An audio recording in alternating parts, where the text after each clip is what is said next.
Hi everyone, it's Dr. Liz here. I wanted to give you a brief walkthrough of what our course looks like. Some of you, I realize, have not taken courses with us before, and some are quite familiar with them. Either way, I hope you'll watch this video in its entirety. It's not too terribly long. Okay, so here's what the course looks like from your side of things. A couple of important things to note, and that is on this main page, not only does it, outline things, has my contact info. If you want to read a little more about me, you can in the biography. But I've also posted about me, about my background and everything in the introductory forum. To contact me, my email address is here, but you can also email me through the course, and that's under the messages right here. Okay, so on this main page, lots of things for you to look at. Course navigation, videos, lecture videos. You want to look through these as you go through your weekly lessons. So you'll have to maybe bookmark these YouTube videos. There's some great information here. This is taken from an instructor as he was lecturing in a traditional face-to-face class. And this is a professor who teaches for us. So these videos are very useful. If you have technical issues, contact information down here for the classroom support folks. And then the other really important area here, announcements. You are responsible for all of the information I share in this course through announcements. Every time I post an announcement, I will select the option to email it to you as well. So you should be getting email notifications when an announcement posts. But either way, just make it a habit when you first come in the class, when you log in, to come over here and check out what's new under the announcements. They will post in order in terms of, what's the newest will be on top, and you can kind of see that just from the dates right there. Okay, if I've sent you a specific email, it will come here. The announcement emails don't come through messages in our class. They come to your email on file with the school. So that's where those emails come from. The announcement emails do. And then when I send a message to you, it will show up here. And I also select the option I have on my end to send it to your private. So you should get it in both places. So I'm trying to hit you, in all different directions. Just make sure you're always checking your emails, check these messages, all that good stuff. Okay, so if you want to also just look at the announcements listed, you can look at them like that. That's what we've got so far. And in fact, let's go through some of these. I'm going to assume some of you haven't looked at these yet. Your lab kit. There's been a change this term, so if you've taken this class before, this is different. The lab kit's going to be shipped directly to you from the university. It used to come from the eScience lab folks. So make sure that your shipping address on file is correct with the university. If you need to change it, here are the instructions. And then any other course materials you can read about through there, how to get your course materials. Okay. Talked about messages, forums, that's where you do the discussion forums. Lessons, that's what I want to go to next. So each week, we've got a different lesson. And before you even open week 1, which some of you probably have already done, but that's okay, make sure you've read through the course overview and clicked on all this information. Again, you're responsible for all the information contained within there. Getting started, okay, your introductory forum, and then some guidelines for interacting. And then finally, we are in week 1, and so you can read the overview, and you should go through each one of these links. The overview, the actual lesson itself, the lab, and then a review at the end of the week. Many of you are struggling with, how to access everything. Some of you, I know it's your first time taking an online course, so hopefully this will be really beneficial to you.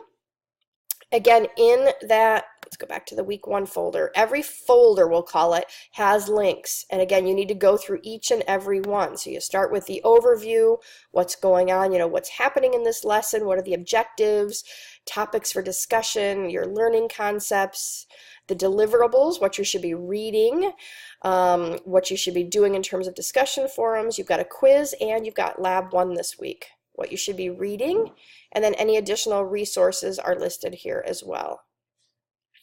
Okay, then let's go back. That was my first link. Here's the actual lesson itself, and this is actually your textbook. It's been embedded in the course itself. So this is your textbook. Again, you should be watching Professor Heath's videos, his lecture videos, and then this is your textbook to be reading as well.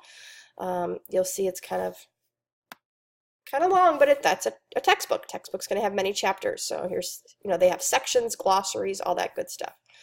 And then as we get towards, whoops, there's exercises here at the end. I'm getting towards the end of chapter 1, or excuse me, section 1.2 I'm getting to the end of. And then at the very end, if I can scroll down here, there are some examples, some embedded videos too, which I think you'll find very helpful, which are great to watch those along the way. And then we've got exercises, simulations, all sorts of things.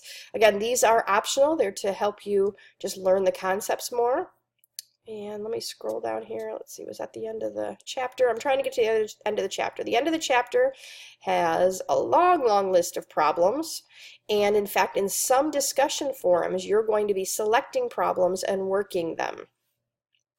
So it looks like those were just by section in this one. All right, let me go back to week 1. This week's discussion is just an introduction discussion where you introduce yourself and meet your classmates, so there aren't any problems to solve. The lab.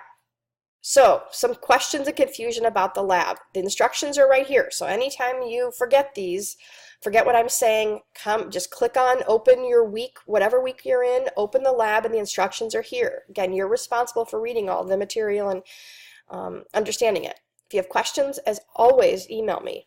So, as it says here, you're going to navigate to the eScience Lab tab, which is right here, and I'll do that in just a second, and follow in this week Lab 1. Week 1, we're doing Lab 1. Experiment 1, accuracy and precision.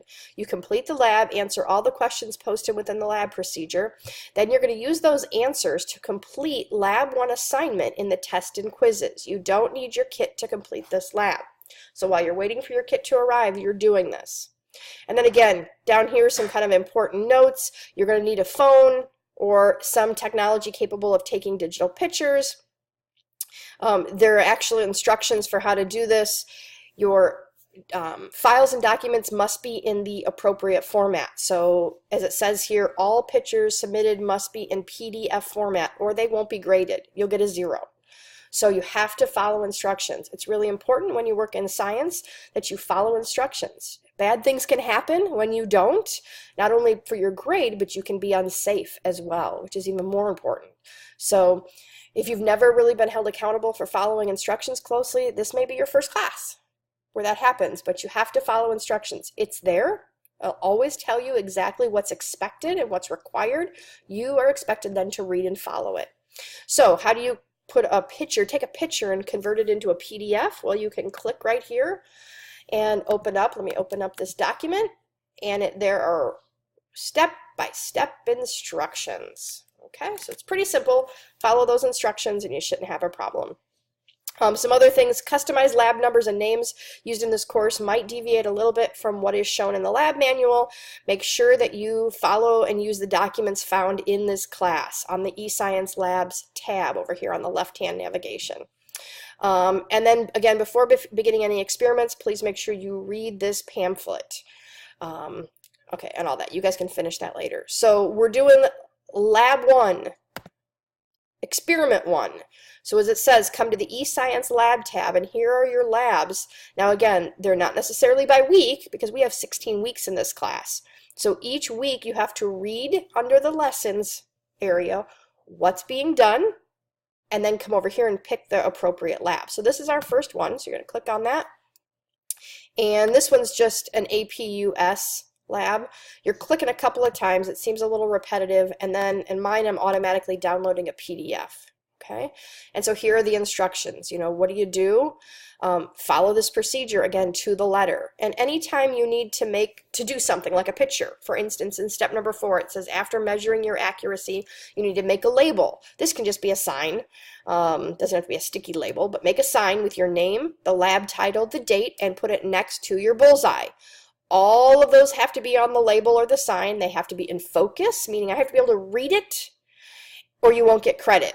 You're going to take a picture of your results, okay, and you guys can read through this. And again, this has to be saved as a PDF. So do all this, then move on to step 5. And then step 6, you're going to need to make another picture, and you've got requirements here and all that. And so the APUS instructions will walk you through kind of what's required as you go. And in this first lab, everything is here in the APUS document. If you're able to, I really prefer that you type in your answers.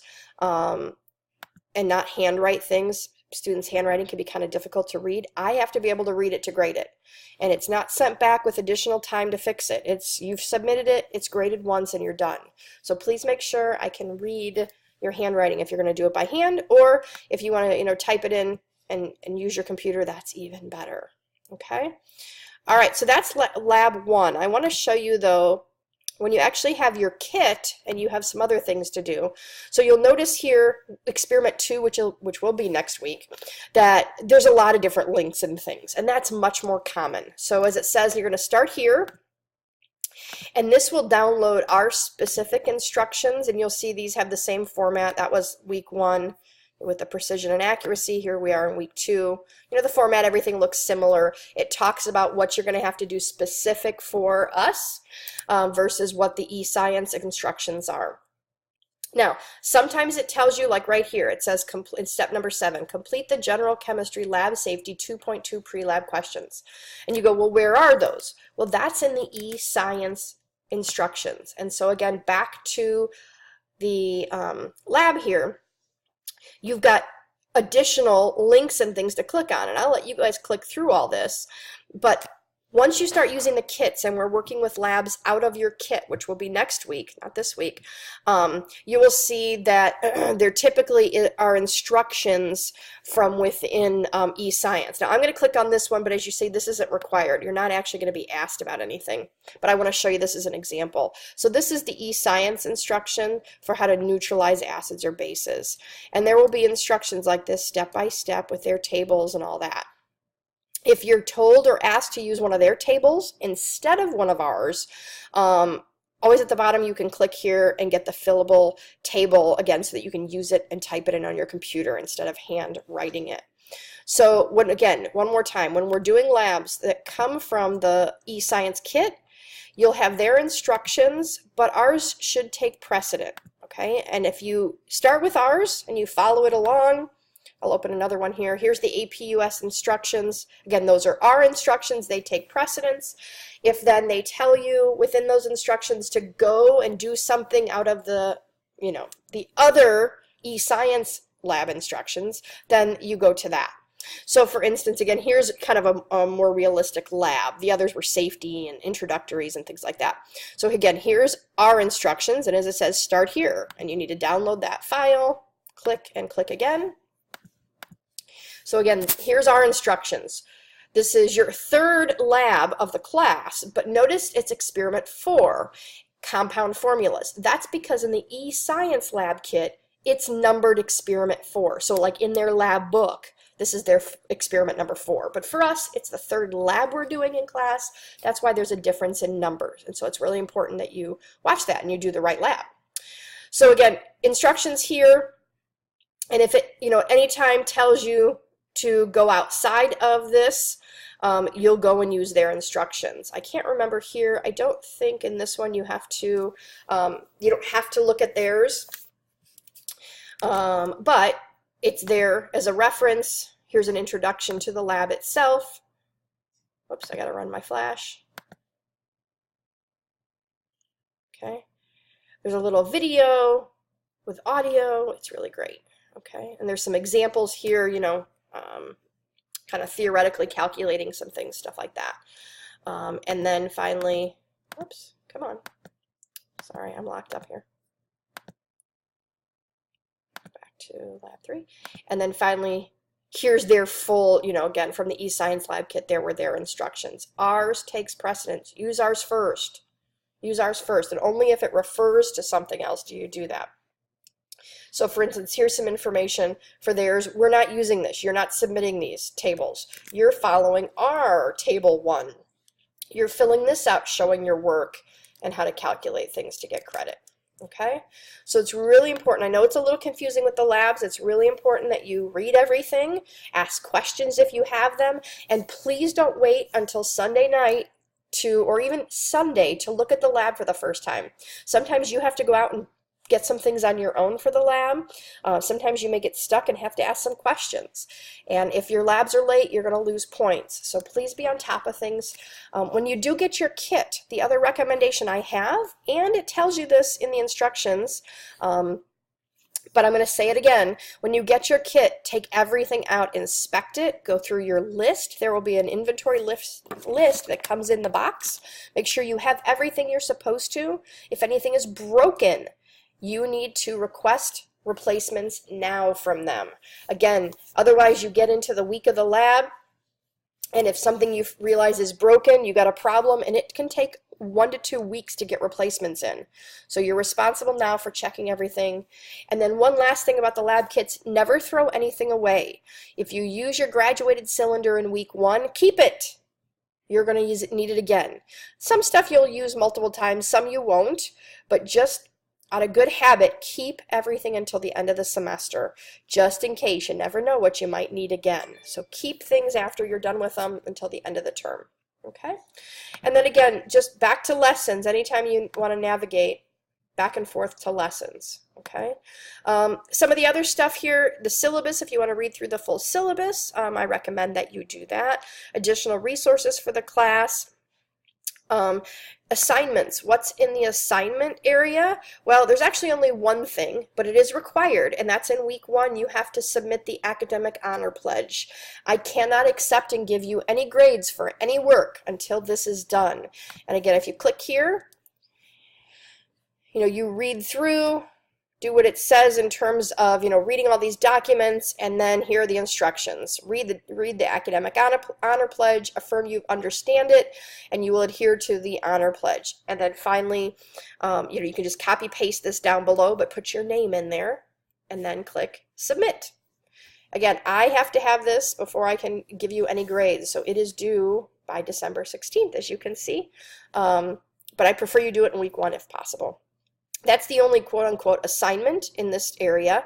Tests and quizzes, that's where you're going to find a lot of tests and quizzes. Your labs are in here. When you have quizzes, none of the quizzes are open right now. Next week you'll have a quiz open as well. Okay. Gradebook, you'll probably figure that out pretty quickly. All your grades are. If you ever have any questions, concerns about something in the gradebook, please let me know. This is also a good time to tell you, I typically grade work right away on Mondays. Sometimes it's not till Tuesday, and once in a while something's going on and I don't get everything graded until Wednesday. But Wednesday at the latest, that's my own deadline from the school. I have to have everything graded to you. So you'll see grades pop up when it's graded. What you won't see right away is my feedback, and that's because late work is accepted each week through Friday. So for instance, week 1, our first week ends Sunday night. You have until next Friday to submit work for partial credit if it's accepted late at all. And so feedback isn't released until that Friday deadline has passed. So Saturday, the following Saturday is when you can actually look through the feedback from the previous week. I know it's a little confusing. That's the way the school has it set up and that I have to stick to. So that explains feedback. You come through the gradebook and you can look at your feedback, things like that. I think also under here, obviously I'm not a student, I haven't submitted anything, but I think under here you can also look at things too, look at my feedback. And again, if you ever have any questions, let me know.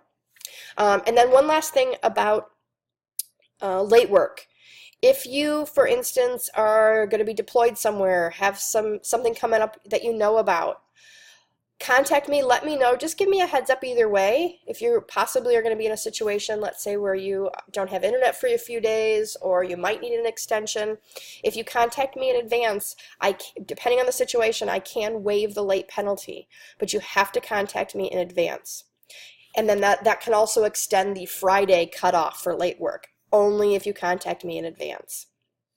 Otherwise, if you don't contact me in advance and you submit late work, if it's accepted, the Friday is the last day, the cutoff of the following week for late work. And there's a penalty per day, so be careful of that. All right, you guys, I've talked on long enough. Get in class, get active, and I look forward to meeting all of you in our discussion forum. We're right here on the student introductions. Have a great weekend. Bye-bye.